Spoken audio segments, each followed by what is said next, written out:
of the acting majority leader, I have a parliamentary inquiry.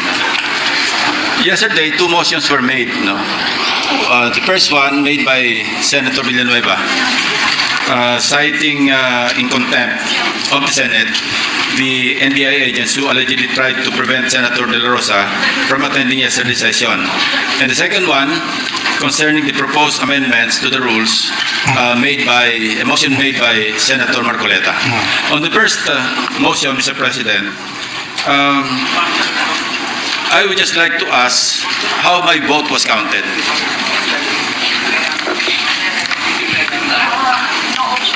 Yeah. There was no division. There was no division of the House. I have a copy of the PSN of yesterday's session, Mr. President, and it says, which led to the, and I quote in part, which led to the body's unanimous consent to move that we cite in contempt those individuals running after Senator Ronald Bato de la Rosa. Mr. President, as per our rules, particularly Rule 41, Section 117, it says here, the vote of a senator absent from the session at the moment he is called to vote shall not be counted. At that time, we were at the lounge along with Senator Tito Sotto, Senator Risa, Senator Kiko, and Senator Mix. We were at the lounge and we were monitoring the proceedings, the ongoing session. And to say that my vote is counted along with the others because it says here unanimous, that's why I stood up before we approved the journal. For a full explanation of that, I will refer you to the Committee on Rules because to my knowledge, that is the tradition of this chamber. When we pass resolutions and there's no objection, whoever is present during that time is counted as to have voted for it. That has been the tradition even during the time of Senator Sotto. Thank you, Mr. President. But if that is the inquiry, so that we can set straight our rules and the records, if the gentleman wishes, I will refer to the Committee on Rules and ask them to report out maybe by Monday. Thank you, Mr. President. Except that Rule 41, as I mentioned, Section 117, maliwanag po sinasabi, pagka wala yung senador sa session hall at the moment he is called to vote, shall not be counted. Yes. Which, for example, the resolution against the Chinese ambassador, many of us weren't in the session hall. Pero nung sinabing no objection, kinount din lahat. So, in many periods. But I see the gentleman's point, and if we want to be accurate, then let's ask the Committee on Rules, which includes the minority, to come out with a better formulation. Let it be placed on record, Mr. President, that my manifestation does not in any way showing sympathy with the NBI agents who grappled with our colleague here. In the first place, Senator De La Rosa is a fellow cavalier, not to mention a former subordinate in the defunct Presidential Anti-Organized Crime Task Force, and he's a fellow senator. That's very, so, just to that's very well taken. And for the record, Senator Lacson has always stood up if he thinks that there's a misapplication of the rules. But just on that point of the NBI, I think we're far from going into the whole truth because early this morning, I think 7 a.m., I was watching the videos. I do not know whose vehicle it is, but it's a white vehicle with 7. Lumalabas ng Senate, pinipilit ng NBI na ocular inspection at tignan sa loob, which is a violation if you do it anywhere in the country but right outside our gates.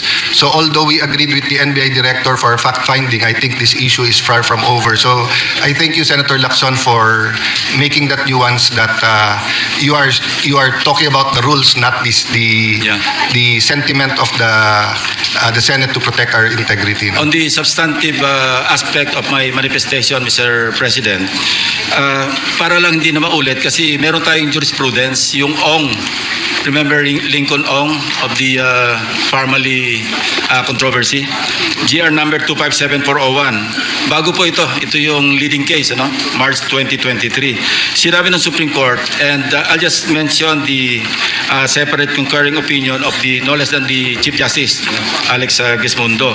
Sinabi rito, as succinctly pointed out by the Chief Justice, Alexander G. Gesmundo, witnesses who are charged by Congress with giving false or evasive testimony, this is pertaining to the committee hearings, pero must be accorded stricter due process. So yung nangyari kahapon sa President, and I was about to ask again, if it was a direct contempt or an indirect contempt. Because if it was an indirect contempt, all the more that they should have been asked to explain first before they were cited in contempt of the Senate and thereafter taken under the custody of the Senate. So procedurally incorrect or infirm yung ating ginawa. Kaya ko lang pinopoint out para i-correct lang natin yung ating sarili. So, the Minority Leader, the former Senate President first before I comment. Yes, Mr. President. I yield. Yes. All right. Thank you, Mr. President.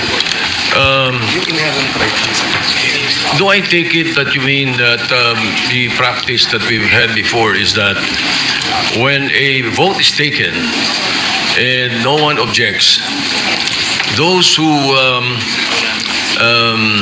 answer the call of the roll are deemed present and are deemed that have approved? I found out when they voted on the resolution where I interpolated Senator Pangilinan. So I was in my room, not on the floor. And I was explained to me that that's the procedure. So even under your Correct. Senate presidency, Minority Leader. Correct. So that's why I was answering Senator Lacson that I see his point, but to my knowledge, that is the tradition. Yes, I agree. As a matter of fact, I agree with what you said in your answer to Senator Lacson. But my point, Mr. President, then in that case, then one of us or I who have voted in favor based on our tradition would like a reconsideration. A Of motion for the- reconsideration of the motion to contempt. To contempt. Not So- because it is, again, like what Senator Lacson mentioned, it's not about, it does not have anything to do with the people of the NBI or us or Senator Bato. It's only based on rules. Yes. Why? So, can we move for a reconsideration, Mr. President, so I can explain why? That is your right, Minority Leader. All right, thank you, So sir. anyone who on record voted for any motion has the right during the next day, and actually we're in the same session day, within 2 session days, and technically we're in the same session day. So it is your right to move for reconsideration. Then the Majority Leader will either adhere or will object. All right, correct. Thank you, Mr. President. Now, here's the point. Based on our rules, the rules of the Senate, and it is consistent with the fact of the contempt of power of the Senate is limited only during inquiries in aid of legislation. This is what the Committee on Rules will have to tackle in that particular motion to sign in contempt anyone from the session hall. The impeachment court is empowered too, but not the Senate. I cannot find it in the rules. So, Section 18 of the Senate Resolution Number 5, the rules of procedure governing inquiries and in aid of legislation, provides that a chairman, with the concurrence of at least one member of the committee, may punish or cite in contempt any witness before a committee who disobeys any order of the committee or refuses to be sworn or testify or for falsely or evasively testifying. Further, as emphasized in this Senate Resolution 145, the power of contempt is inherent to the enforcement of the right to conduct inquiries in aid of legislation. So, in fact, Senate Resolution 237, such power of contempt was delegated to the subcommittees as they comprise the same membership as the main committee and should have the committee's full powers, including the power to cite and punish witnesses in contempt. All right. Now, the other instance that we are allowed to the power of contempt is during impeachment proceedings constituted as an impeachment court, not as a Senate, only in committee hearings in aid of legislation. So, the only instance that contempt is mentioned in our rules is the duty of the Sergeant at Arms to enforce a citation in contempt issued by any committee of the Senate and to detain and place under custody witnesses, etc., etc.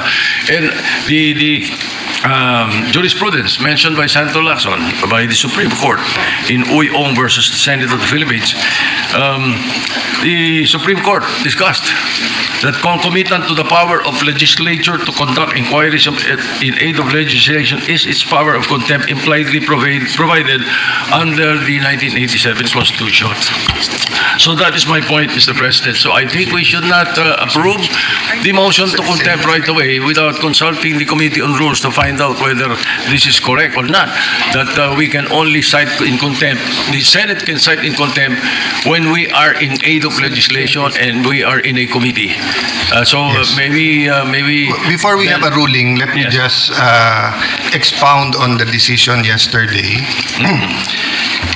The chair yesterday mentioned that in several Supreme Court decisions, as early as Arnold versus Nazareno, the Supreme Court upheld the inherent right to self-preservation of the legislative body. And the chair explained that if a committee is given a power to hold in contempt, so much more the plenary. And that there are two kinds of contempt. The indirect contempt and the direct contempt. So for example, if Maria and Pedro were now sitting in the gallery and they started shouting, if the Sergeant at Arms took them out, but they came back and they started throwing stones, we can hold them, or they had guns, we can send them for inquest, or we can hold them in contempt because it's part of self-preservation. So even in the decision mentioned by Senator Lacson has to deal with the issue at hand. The ratio decidendi, or the reason for the decision, always deals with only the issue at hand. And the issue at hand then was the contempt powers of legislation in aid of legislation. But despite that, still the Supreme Court again said, indeed, the exercise of contempt power by legislature is anchored on self-preservation, and they had a footnote from the previous cases. Having said that, I'd like to ask the pleasure of the minority leader. Yes. Would you like to vote on it, or would you like us to send this to the legal and then give them a day or two to, or until Monday to? Because the problem I with was thinking of that, Mr. President, Yes. if you don't mind. I'm sorry for Yes. interrupting Go ahead, you. sir. Because the Supreme Court itself laid down the limitations. That's why we have to discuss it perhaps in Yes, the committee or yes. the legal. No? The first limitation, the subject hearings were conducted in aid of legislation. 1. 2.